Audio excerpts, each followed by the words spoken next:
साल 2014 इंडिया के smartphone market में सैमसंग, नोकिया जैसे ग्लोबल ब्रांड्स को पीछे छोड़ते हुए इंडिया का अपना देसी ब्रांड सबसे आगे खड़ा था, माइक्रोमैक्स। बॉस का फोन का बॉस।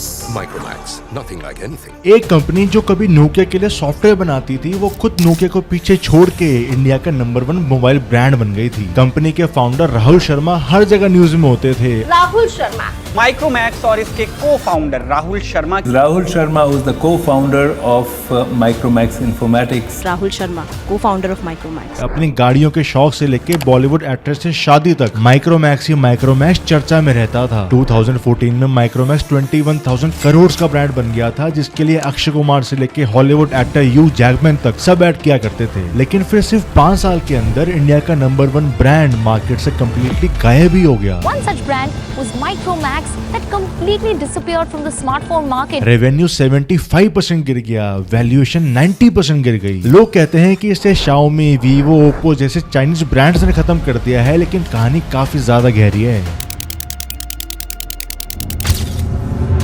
एक मिस्ड $1 बिलियन डील, एक बंद हो चुकी सॉफ्टवेयर कंपनी और 2016 की वो रात जिसने पूरे देश को बदल के रख दिया और माइक्रोमैक्स का डाउनफॉल शुरू हो गया। आओ पूरी कहानी को डिटेल में समझते हैं।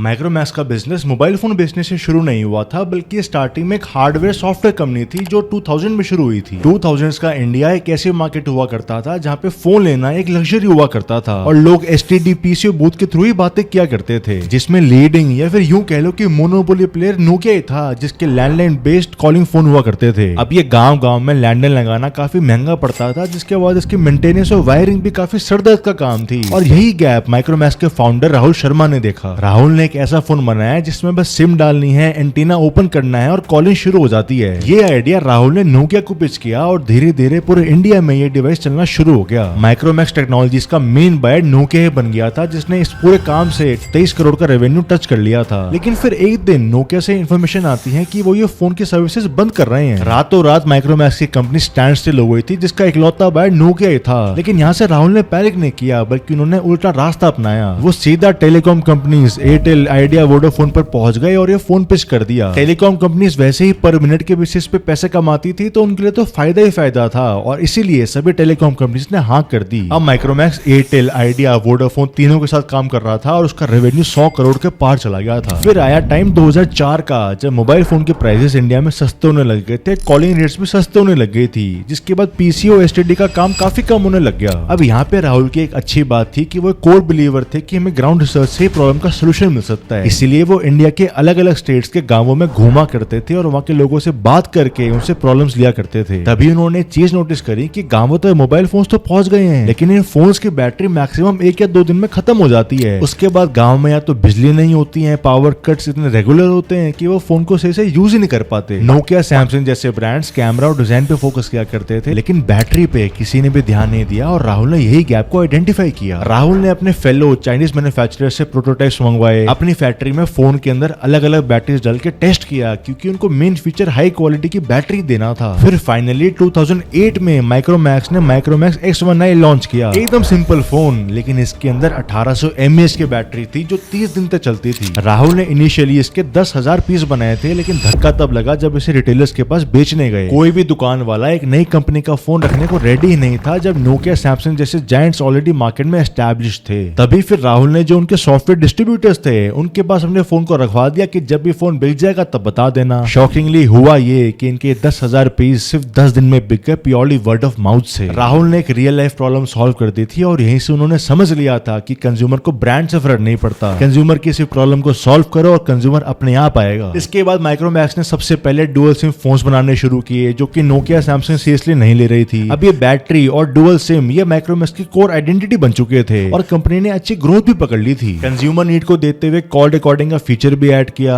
गाने सुनने के लिए बड़े स्पीकर्स और फोन को स्टाइलिश भी बना दिया। राहुल ने नोटिस किया कि इंडिया में जितने भी फोन्स बिकते हैं वो बोरिंग से प्लेन से दिखते हैं, इसीलिए उन्होंने स्पेशली फीमेल्स के लिए अलग से फोन डिजाइन किया, माइक्रोमैक्स ब्लिंग, जो कि उस टाइम में रेवोल्यूशनरी डिजाइन के साथ आया था। खास बात यह है कि ये फोन लॉन्च के टाइम पे बिल्कुल भी नहीं बिका था, लेकिन उसके बाद इसकी एड में अक्षय कुमार और रवीना टंडन आए थे, वो भी करवा चौथ के टाइम पे। तो उसकी मार्केटिंग एकदम परफेक्ट टाइम पे हुई थी, जहाँ पे हर एक हस्बैंड ने अपनी वाइफ को ये फोन गिफ्ट किया था। कंपनी की सारी स्ट्रेटेजीज ऑन पॉइंट थी और सारी वर्क भी कर रही थी, जिसमें उन्होंने एक काम ये भी किया था कि रिटेलर्स को बाकी फोन्स पे 1 या 2% का मार्जिन मिला करता था, लेकिन माइक्रोमैक्स पे 4 से 5% का मार्जिन देना शुरू कर दिया, जिस वजह से दुकान वाला ऑटोमेटिकली कंज्यूमर को माइक्रोमैक्स का फोन बेचने की कोशिश करता था। 2010 में माइक्रोमैक्स इंडिया का 3rd लार्जेस्ट मोबाइल ब्रांड बन गया था। इसी टाइम में मोबाइल्स में एप्पल का iOS और गूगल का एंड्रॉइड जैसी नई इनोवेशंस और शुरू हो गई थी। लोग अब नॉर्मल फोन नहीं बल्कि स्मार्टफोन लेना चाहते थे, जिसमें कैमरा, एंटरटेनमेंट और इंटरनेट सब कुछ मिल जाए। ये देखते हुए माइक्रोमैक्स के साथ लावा, कार्बन जैसी कंपनीज भी है, जिन्होंने कम प्राइस पे अच्छे फीचर ड्रिवन स्मार्टफोन बनाने शुरू कर दिए। माइक्रोमैक्स के लिए असली गेम चेंजर आया था अगस्त 2012 में, जब उन्होंने A100 कैनवास लॉन्च किया। इनकी एक कैनवास सीरीज ने माइक्रोमैक्स को अलग ही लीग में पहुंचा दिया था। सिर्फ 10,000 रुपए में ये 5 इंच की स्क्रीन दे रहे थे, जो कि उस टाइम में बेस्ट ऑप्शन था। फिर कैनवास की सीरीज आती गई और 2014 में माइक्रोमैक्स ने मार्केट का 22% शेयर ले लिया था, जो कि किसी भी इंडियन ब्रांड के लिए हाईएस्ट था। 2014 के सेकंड क्वार्टर में माइक्रोमैक्स ने सैमसंग तक को पीछे छोड़ दिया था और 2015 में कंपनी की वैल्यूएशन 21,000 करोड़ पर पहुंच गई थी। 2014 से 2015 तक कंपनी का रेवेन्यू 10,451 करोड़ का था, जिसमें 364 करोड़ का प्रॉफिट भी था। एशिया कप जैसे बड़े क्रिकेट टूर्नामेंट्स को माइक्रोमैक्स स्पॉन्सर करने लग गया था और ह्यू जैकमैन जैसे हॉलीवुड सेलेब्स माइक्रोमैक्स की ऐड किया करते थे। ये सिर्फ एक बिजनेस की सक्सेस स्टोरी नहीं थी, बल्कि एक ट्रूली इंडियन मूवमेंट था, जहां पे एक देसी होमग्रोन ब्रांड ग्लोबल जायंट्स को उन्हीं की लीग में बीट कर रहा था। एक टाइम में नोकिया के लिए सॉफ्टवेयर बनाने वाली कंपनी अब खुद नोकिया से आगे निकल रही थी। पर किसी भी सक्सेसफुल कंपनी की सबसे बड़ी ट्रेजेडी यही होती है कि उसकी सक्सेस के अंदर उसकी सबसे बड़ी वीकनेस छुपी होती है, जो कि टाइम आने पे एक्सपोज हो ही जाती है, और माइक्रोमैक्स के साथ भी यही हुआ।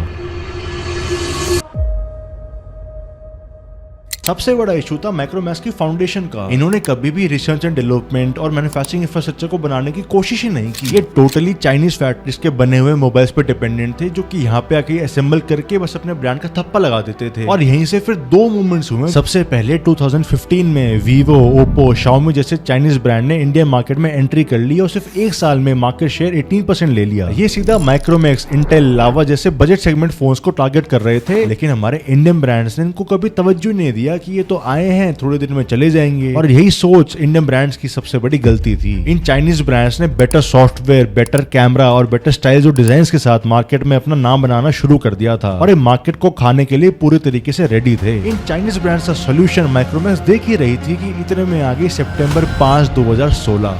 As we launch our biggest investment in the history of Reliance.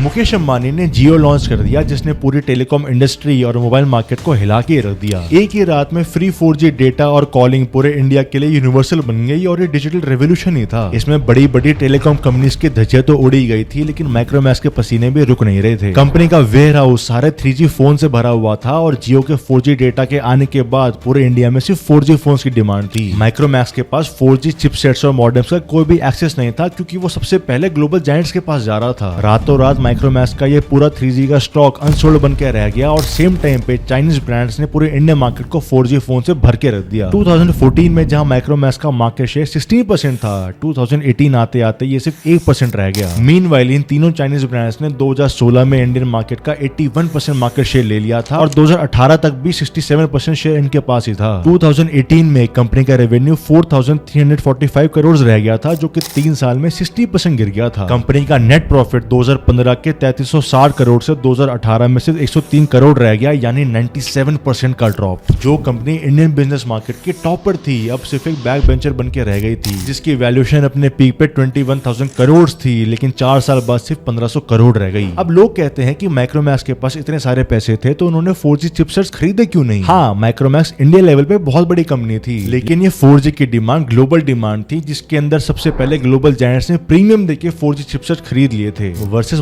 Micromax के पास इतनी फाइनेंशियल पावर थी ही नहीं कि वो इस चिपसेट्स और मॉडेम जल्दी ले सके, और जब तक उनके पास 4G टेक्नोलॉजी आई तब तक वो बहुत ही आम हो चुकी थी। इस सभी के बीच एक ऐसा मोमेंट जरूर आया था जब माइक्रोमैक्स की एक ऐसी डील होनी थी जिससे माइक्रोमैक्स आज भी इंडिया का नंबर 1 प्लेयर होता। 2014 में माइक्रोमैक्स की पीक पर अलीबाबा ने माइक्रोमैक्स में $1.2 बिलियन का 20% स्टेक लेने की बात थी। यानी माइक्रोमैक्स के पास सिर्फ पैसा नहीं आता बल्कि ग्लोबल टेक जायंट की बैकिंग भी आ जाती। पर ये डील क्लोज नहीं हुई और रिपोर्ट्स कहती हैं कि अलीबाबा ने इसलिए मना कर दिया क्योंकि माइक्रोमैक्स के ग्रोथ प्लान्स अनक्लियर थे। सेम टाइम पे कंपनी के फाउंडर राहुल शर्मा कई इंटरव्यूज में ये कहते हैं कि डील $800 मिलियन की थी जो उन्होंने खुद न मना कर दी थी क्योंकि कंपनी उस टाइम इतने पैसे कमा रही थी कि उनको किसी भी एक्सटर्नल फंडिंग की नीड ही नहीं थी। अब बात की रियलिटी जो भी हो, माइक्रोमैक्स के लाइफ चेंजिंग डील बीच में रुक गई थी और आज इसी वजह से माइक्रोमैक्स को कोई भी नहीं जानता है। 2020 में माइक्रोमैक्स ने कमबैक करने की कोशिश जरूर करी थी जब इंडिया के पेट्रोटिज्म के नाम पे IN सीरीज नाम से फोन निकाले थे, पर माइक्रोमैक्स का भी हनी सिंह वाला काम हुआ जहाँ पे कमबैक हो ही नहीं पाया। हाँ, लेकिन अब कंपनी भले बंद हो गई है लेकिन कंपनी के फाउंडर राहुल शर्मा वो नहीं रुके हैं। राहुल ने ग्रुप के मैन्युफैक्चरिंग आर्म भगवती प्रोडक्ट्स को कॉन्ट्रैक्ट मैन्युफैक्चरिंग में लगा दिया है जो कि अब इंडिया में स्मार्टफोन मैन्युफैक्चरिंग करती है। राहुल अब कई इंटरव्यूज में बताते हैं कि ये बिजनेस माइक्रोमैक्स के कंज्यूमर ब्रांड से कई ज्यादा रेवेन्यू जनरेट कर रहा है और आज वो इतने पैसे कमा रहे हैं जितना उन्होंने पूरी जिंदगी में नहीं कमाया। माइक्रोमैक्स का कमबैक कभी नहीं हो पाया और शायद अब हो भी नहीं सकता है क्योंकि इंडिया की स्मार्टफोन मार्केट बहुत ही हार्ड टू क्रैक है। पहले नोकिया को पीछे छोड़ के माइक्रोमैक्स आगे आया, फिर माइक्रोमैक्स को पीछे छोड़ के चाइनीज ब्रांड्स आगे आए और अब ये चाइनीज कंपनीज भी पहले जैसे कोई लीडिंग प्लेयर नहीं रही हैं। तो माइक्रोमैक्स बेसिकली 3 चीजों का शिकार हुआ है। सबसे पहला, इन्होंने अपनी R&D पे फोकस नहीं किया, मैन्युफैक्चरिंग नहीं की, जिसकी वजह से वो चाइनीज ब्रांड से हार गया। फिर जियो के 4G रेवोल्यूशन को अडेप्ट नहीं कर पाया